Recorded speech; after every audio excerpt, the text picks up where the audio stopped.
정호영 후보자의 또 다른 과거 글에 출산율이 낮은 이유를 여성에게 돌리는 듯한 내용이 있고 또 여러 근거도 들었는데요. 바로 팩트 체크해 보겠습니다. 이지은 기자 나와 있습니다.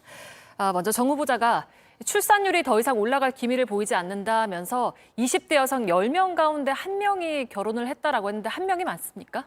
네, 결론부터 말씀드리면 그렇지 않습니다. 이 정호영 후보자가 애국의 길이라는 제목으로 칼럼을 쓴 게 2012년입니다. 저희가 5년마다 실시되는 통계청 인구총조사 자료를 분석했는데요.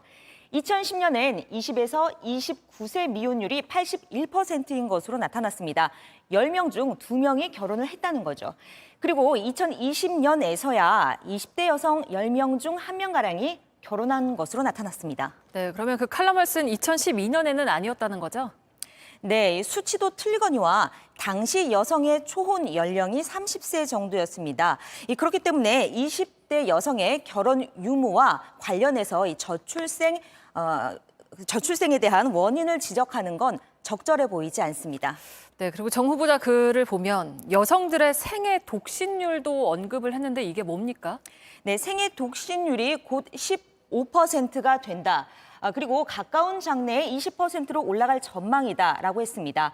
이 생애 독신율이라는 개념은 일본에서 건너온 건데요. 보통 생애 미혼율이라고 합니다. 50세 전후로 한 번도 결혼하지 않은 비율이죠. 현재 통계청은 생애 미혼율을 공식 집계하지 않아서 팩트체크팀이 인구 구성비 자료로 여성의 이 생애 미혼율을 따져봤습니다. 네, 그래요. 어떻게 나왔습니까? 그 정 후보자는 15%, 20%로 올라갈 거라고 했는데 맞습니까? 네, 이 확인 결과 2010년대에는 2%였습니다. 2025년에 12%를 넘었고요. 2035년이 돼서야 20% 가까이 될 것으로 나타났습니다. 이 곧, 가까운 장래 이런 단어가 추상적이라서 명확히 틀렸다라고 할 수는 없지만 이 정 후보자가 글을 쓰던 시점에는 2.8%가 가장 최근에 나온 수치였던 겁니다. 게다가 사실 이런 수치보다 더 중요한 거는 저출생의 심각성이 여성이 아이를 낳지 않아 생기는 결과가 아니고 이 여러 요인들이 복합적으로 작용해서 생기는 사회 현상이라는 것인데요.